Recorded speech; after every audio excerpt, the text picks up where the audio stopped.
Isang mapagmalaking inhinyero at isang mapagpakumbabang batang tagamasa ng ladrilyo. Sapat na ang isang tanong upang ipahiya ng inhinyero ang baguhan sa harap ng buong grupo. Ngunit ang hindi niya inasahan ay ang simpleng baguhang ito ang siyang magtuturo sa kanya ng pinakamahalagang aral sa kanyang karera. Kaya't manatili ka dahil ang kwentong ito ay may mensaheng dapat marinig ng lahat. Katatapos lang sumikat ng araw nang unang tumuntong si Francisco sa lugar ng konstruksyon. Bitbit ang isang lumang backpack na puno ng ilang mahahalagang kagamitan at maayos na nakahandang baon. Pumasok siya ng may tahimik na kumpiyansa. Ito ang kanyang pinakaunang opisyal na trabaho bilang tagamasa ng ladrilyo.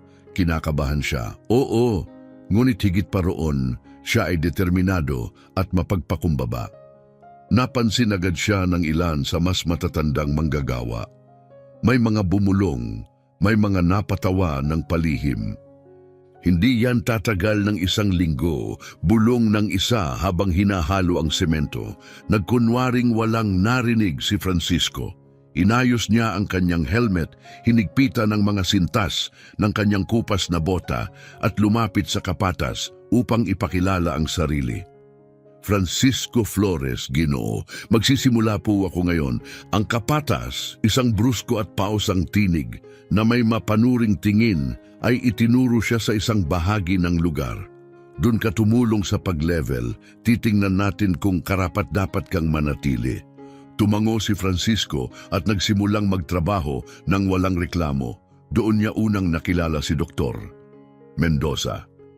Si Dr. Mendoza, ang pangunahing inhinyero ng proyekto, ay kilala sa kanyang tuwid na tindig, laging malinis na kasuotan at matalim na titig. Para bang pagmamay-ari niya ang buong lugar, dala ang kanyang tablet at sinusuri ang lahat, tao man o istruktura, ng may malamig na pagtingin. Walang duda sa kanyang teknikal na galing, ngunit malinaw ang kanyang pagtingin. Para sa kanya, ang mga obrero ay puro lakas lamang, hindi isip. Nang makita niyang medyo nahihirapan si Francisco sa gamit na pang-level, napangisi siya. Sino ang nagpa-engineer sa baguhan? Umalingaw-ngaw ang tawa ng mga manggagawa sa paligid. Namula sa hiya si Francisco, ngunit nagpatuloy lamang siya sa trabaho. Ibinuhos niya ang lahat ng lakas sa unang araw na iyon. Sumunod siya sa mga utos, nagbuhat ng mabibigat na materyales, nagtumpok ng mga ladrilyo at iningatan ang kalinisan ng kanyang lugar. Hindi siya nagreklamo sa alikabok, sa hirap ng trabaho o sa mga mapanghusgang tingin, ngunit hindi iyon sapat para kay Dr. Mendoza. Sa inspeksyon ng hapon, muli siyang nilapitan ng inhinyero at nang walang malinaw na dahilan, tinuro siya.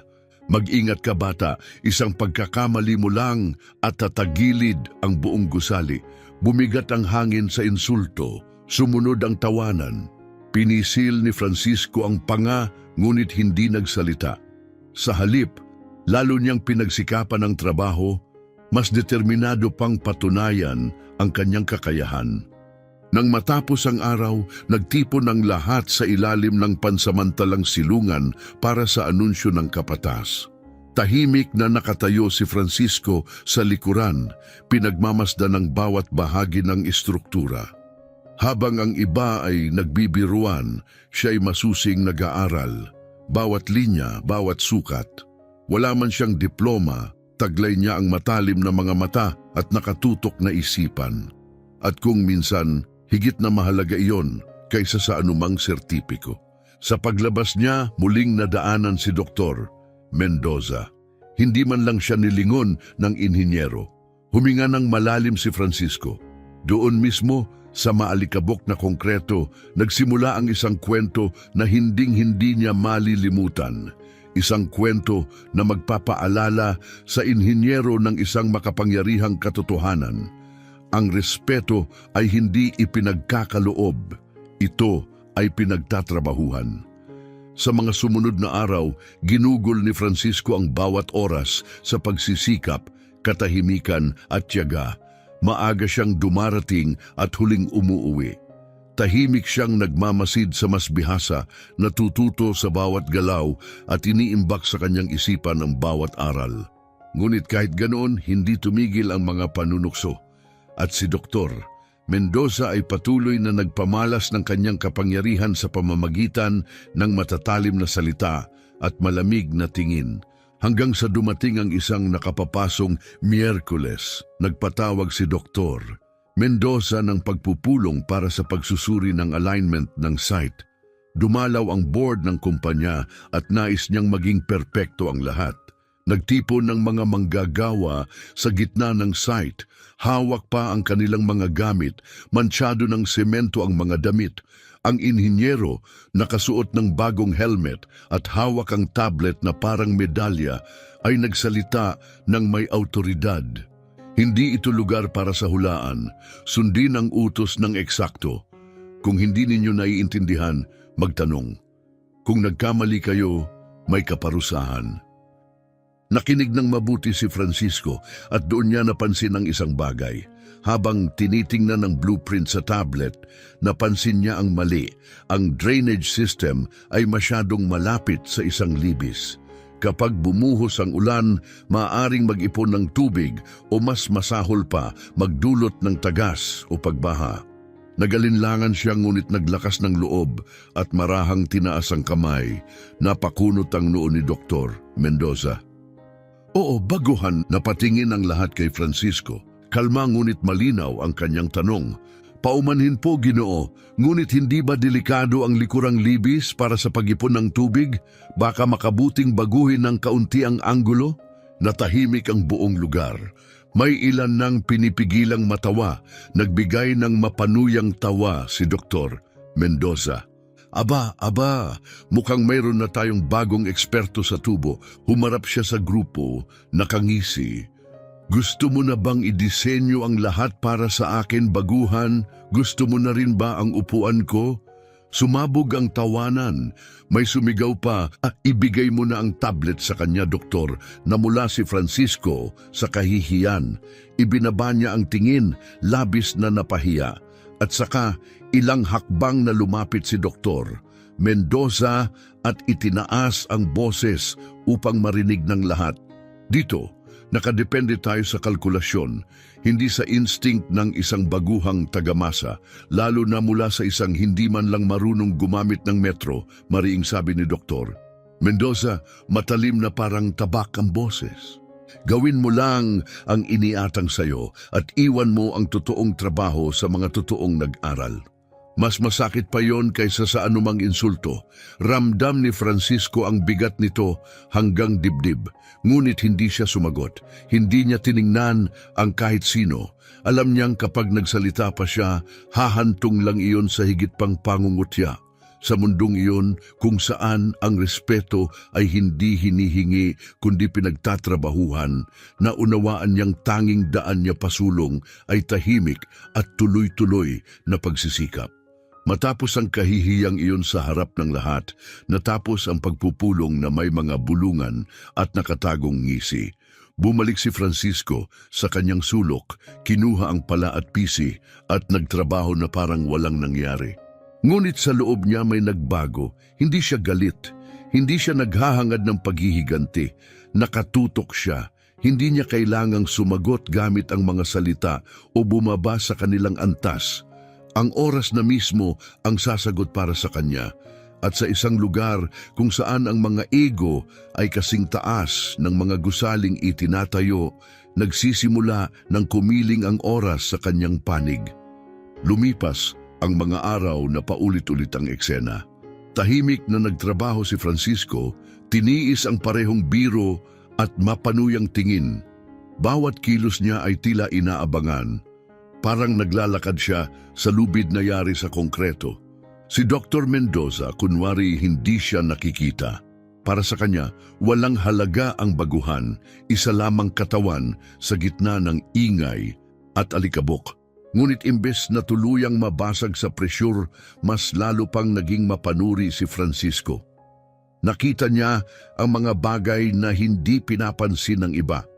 Habang naghahalo ng semento, nagbubuhat ng ladrilyo at nagtutuwid ng mga pader, pumansin ang kanyang mga mata ng mga palatandaang nakababahala.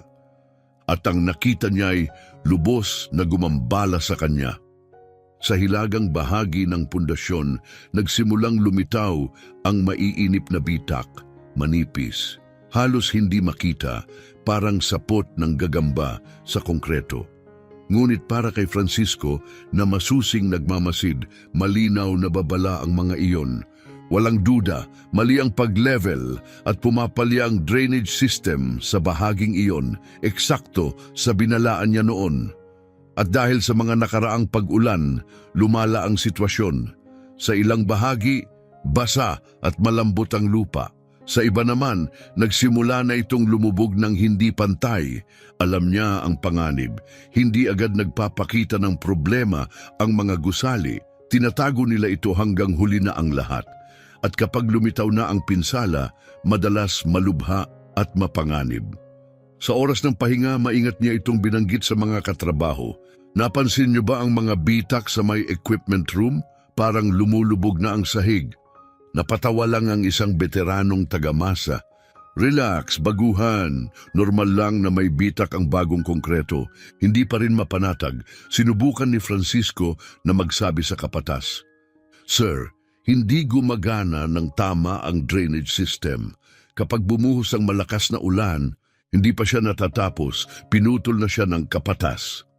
Aprobado ng engineering ang plano, gawin mo na lang ang trabaho mo at tigilan mong akalain na mas magaling ka pa sa mga nagdisenyo nito. Walang saysay, parang sumisigaw sa hungkag na bangin. Naunawaan ni Francisco na kung magsasalita pa siyang muli, lalo lang siyang mapapahiya. Kaya't nagbago siya ng taktika. Inilista niya ang lahat, may dala siyang luma at gusot na kwaderno sa bulsa. Dito niya maingat na isinulat ang bawat detalye, lokasyon ng bitak, pagkahilig ng lupa, imbakan ng tubig, at mga hindi pantay na sukat. Sa pagtatapos ng bawat araw, bago umuwi, tahimik siyang umiikot muli sa buong site. Para bang nagpapaalam siya sa isang istrukturang nasa panganib ngunit walang nakakakita. At sa bawat lumilipas na araw, lalo siyang kinakabahan. Alam niyang may paparating, isang sakunang unti-unting umuusbong sa ilalim ng kanilang mga paa, ngunit walang gustong tumingin. Sobrang abala nilang pagtawanan ng baguhan, sobrang kampante sa kumikislap na blueprint at sa makinang na tablet ni Dr. Mendoza. Ngunit gaya ng dati, hindi nagsisinungaling ang oras at malapit na itong magbunyag ng lahat. Dumating ang umaga ng malaking inspeksyon na may mabigat na langit na kulay abo. Malamlam ang atmosfera sa buong site. Mula pa kagabi, nagmamadali ang mga manggagawa na linisin, ituwid ang mga mali, at takpan ng mga kapintasan. Para bang nagwawalis ng alikabok papailalim ng alpombra bago dumating ang bisita. Ngunit sa pagkakataong ito, ang alpombra ay konkreto, bakal at kapal ng mukha. Halatang kinakabahan si Dr. Mendoza, suot ang malinis na uniforme, kintab ang bota at hawak ang tablet na parang tropeyo. Lahat ay inihanda upang humanga ang mga bisita. Maagang dumating si Francisco gaya ng lagi. Kinuha niya ang kanyang mga kagamitan at tahimik na nagsimula ng gawain. Ngunit may kakaiba siyang naramdaman. Sa isa sa bagong gawang pasilyo, ang sahig na konkreto, basa pa, ay bahagyang lumulubog kapag natatapakan. Ang maiinip na bitak na dati halos di makita, ngayoy malinaw at lumalaki. At sa may hilagang pundasyon, nagsimulang bumuo ng maliliit na hukay ang lupa, malinaw na senyales ng paglubog. Hindi na ito problema ng hinaharap, nangyayari na ito ngayon. Nagsimulang dumating ang mga mamahaling sasakyan, pumila sa labas ng pansamantalang tarangkahan. Bumaba ang mga nakabihis na ehekutibo, may dalang clipboard at mga matang sanay sa paghusga. Sinalubong sila ni Dr. Mendoza na may makintab na ngiti at pamilyar na kumpiyansa. Maligayang pagdating, mga ginoo at ginang, sa magiging tahanan ng ating kumpanya. Lahat ay naaayon sa plano. Sandaling tumigil siya para sa dramatikong epekto. Sa katunayan, mas maaga pa tayo kaysa schedule. May nagtawanan, nagkamayan, at opisyal nang nagsimula ang paglilibot sa site. Ipinagmamalaking inilibot ni Dr. Mendoza ang mga kasapi ng board sa mga bagong tapos na bahagi ng site. Pinindot-pindot niya ang kanyang tablet, ipinapakita ang mga detalyadong spreadsheet, binabanggit ang mga teknikal na regulasyon at nagbabanggit ng mga numerong kahanga-hanga. Mula sa di kalayuan, tahimik na nagmamasid si Francisco, ngunit nakikita niya ang lahat. Bawat hakbang ng grupo ay kumakalabog ng kakaiba sa hindi matatag na lupa sa ilalim nila. Ang kumpiyansang mga ngiti sa kanilang mga mukha ay hindi tumutugma sa hungkag na tunog mula sa ilalim ng kanilang makikinis na sapatos. Kumabog ang dibdib ni Francisco at saka nakita niya ito. Isa sa pangunahing haliging sumusuporta, isang elementong nagdadala ng bigat ng ikalawang palapag, ay nagkaroon ng mahabang bitak para bang tinatabasan ng bigat ng gusali ang sarili nito. Patuloy sa pagyayabang si Mendoza, hindi man lang napansin, walang nakakita, maliban kay Francisco. Walang pag-aatubili, nagsimulang lumapit si Francisco sa grupo. Napansin siya ng ilang manggagawa at natigilan. Hindi karaniwang pumapasok sa inspeksyon ang mga obrero, ngunit alam ni Francisco na mas mapanganib ang pananahimik kaysa sa pagsuway. "Paumanhin po mga Ginoo," sabi niya, pinipigilan ng panginginig ng tinig. Napatingin lahat sa kanya. Agad namang sumama ang mukha ni Dr. Mendoza. Sinong nagbigay ng pahintulot sa obrerong ito para istorbohin ang tour, singhal niya. Ngunit itinaas ng isa sa mga direktor ang kamay. "Hayaan siyang magsalita," wika nito. Magalang na tumango si Francisco at malinaw na nagsalita. "Wala po akong intensyong lumabag, ngunit marapat sigurong tingnan ninyo ito." Itinuro niya ang bitak sa haligi, pagkatapos ang sahig na bahagyang lumulubog. Lumapit ang direktor, sinuri ang lugar at tinawag ang kanyang team. Yumuko ang mga teknisyan, hinaplos ang mga bitak, tinapik ang lupa. Agad nagbago ang atmosfera, naubos ang kaswal ng ngiti, napalitan ng tensyon. Tumalim ang tinig ng direktor. "Sino ang pumirma sa leveling na ito?" Halatang kinakabahan, inayos ni Dr. Mendoza ang helmet at sagot. Pasok pa rin ito sa pamantayan. Isinaalang-alang ng disenyo ang maliliit na pagkakaiba. "Maliliit?" singhal ng isang teknisyan habang sinusuri ang haligi. "Hindi ito maliit, structural settlement ito." Gumagalaw ang lupa, lumakas ang bulungan sa hanay ng mga direktor, lalong sinuri ng mga teknisyan at nakumpirma nila ang babalang matagal nang nakita ni Francisco. Maling drainage, mababaw na leveling, kulang sa compaction ng lupa, at sa lahat ng iyon, tahimik lang si Francisco, itinuro lamang ang nakita niya. Walang jargon, walang kayabangan, puro linaw. Parang isang veteranong inhinyero. Namutla si Dr. Mendoza, wala na siyang masisisi, hindi ang mga obrero, hindi ang lupa. Ang responsibilidad ay kanya. At ngayon, nahubaran siya ng pagkakamali sa harap ng lahat dahil sa baguhan na kanyang tinuligsa. Nang matapos ang inspeksyon, tumalikod ang isa sa mga direktor at nagsalita ng malakas para marinig ng lahat. Kung hindi nagsalita ang binatang ito, baka milyon ang malugi natin o mas masahol, isang aksidente. Humarap siya kay Francisco. "Ano ang pangalan mo, Hijo?" "Francisco Flores." "Ginoo." Tumango ang direktor, humanga. "Salamat sa iyong tapang at sa pagbibigay pansin sa totoong mahalaga. Mas marami pa tayong kailangang tulad mo sa industriyang ito." Nagliwanag ang mga mata ni Francisco, ngunit yumuko lamang siya nang may pagpapakumbaba. Sa likod niya, ang mga katrabahong dating tumatawa sa kanya'y ngayon nagkatinginan, nahihiya. At si Dr. Mendoza? Ang inhinyerong dati matayog ang tindig, ngayoy tila anino na lamang ng sarili, pinahiya hindi lamang ng baguhan, kundi ng katotohanang nahayag sa buong board, sa buong crew at higit sa lahat, sa sarili niya. Nanahimik ang buong site, karaniwang puno ng ingay at galaw. Natapos ang inspeksyon, umalis ang mga direktor, may pabulong na usapan. Naiwan si Dr. Mendoza, nakatayo sa gitna, mas maliit kaysa dati.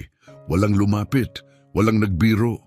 Kahit ang kapatas na laging hindi pinapansin ang mga babala ay napailing na lamang. Si Francisco, nakatayo malapit sa mga sako ng semento, nasa anino pa rin. Hindi siya ngumiti, hindi nagmayabang, hindi nagsalita. Tahimik lang siyang nagmamasid, gaya ng nakasanayan. Ilang sandali pa, tinawag ng nanginginig na si Mendoza ang crew. Sa inspection kanina, simula niya, inaayos ang helmet na nanginginig ang kamay. May ilang bahagi lang tayong dapat ayusin, walang malaki. Aayusin natin lahat ng maayos. Walang sumagot, umaalingaw-ngaw ang katahimikan. Sandaling tumingin siya kay Francisco, tila may hinahanap na salita. Ngunit bago pa siya makapagsalita, lumapit ang technical director ng kumpanya mula sa may pintuan. Dr. Mendoza, tawag nito, napatingin lahat. Mula ngayon, mariin nitong wika, ipinapayo kong makinig ka na sa mga taong nasa lupa. Itinuro niya si Francisco. Dahil ang diploma hindi garantiya ng matibay na pundasyon. Namula si Dr. Mendoza, pinilit ang pilit ng ngiti. Siyempre, malugod na tinatanggap ang lahat ng suhestyon. Ngunit hindi siya nginitian pabalik ng direktor. Umalis ito, sumakay sa sasakyan at nagmaneho palayo.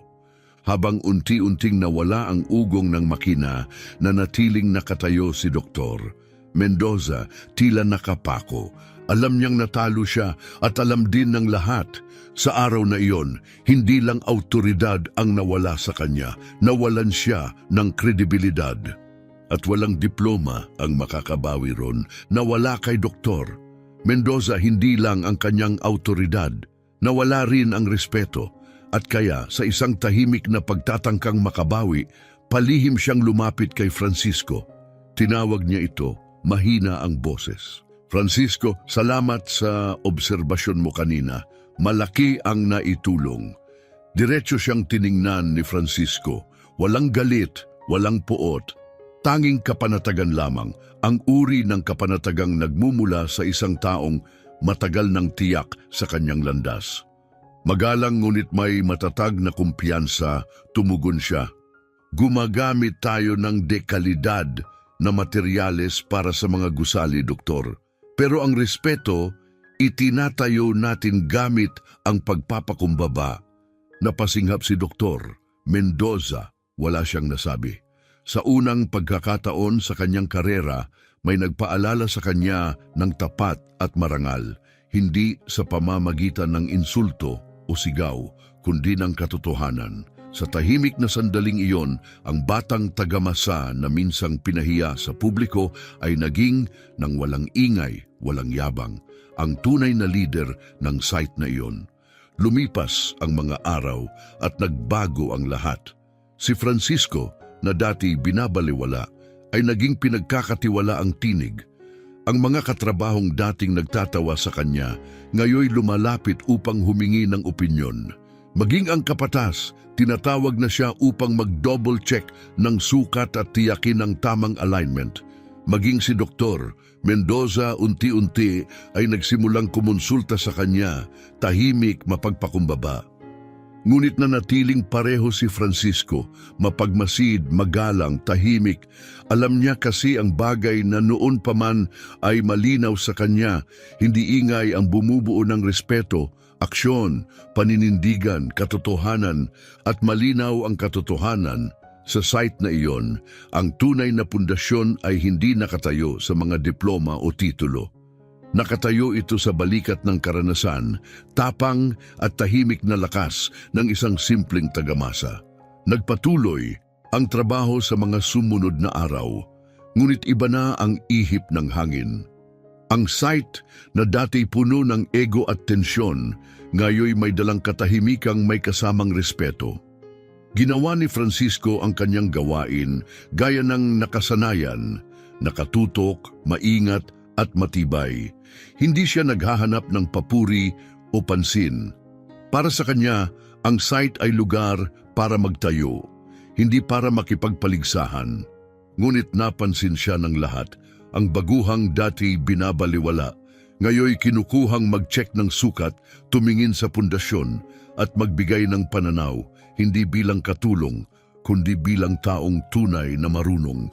Isang umaga, habang sinusuri ang alignment ng isang pader, may narinig siyang pamilyar na boses sa likod niya. Ngayong pagkakataon, wala nang yabang. Francisco, pwede mo bang tingnan itong linya kasama ko? Si Dr. Mendoza iyon, huminto si Francisco, at sa isang saglit, hindi niya nakita ang dating mapagmataas na inhinyero. Nakita niya ang isang taong handang matuto.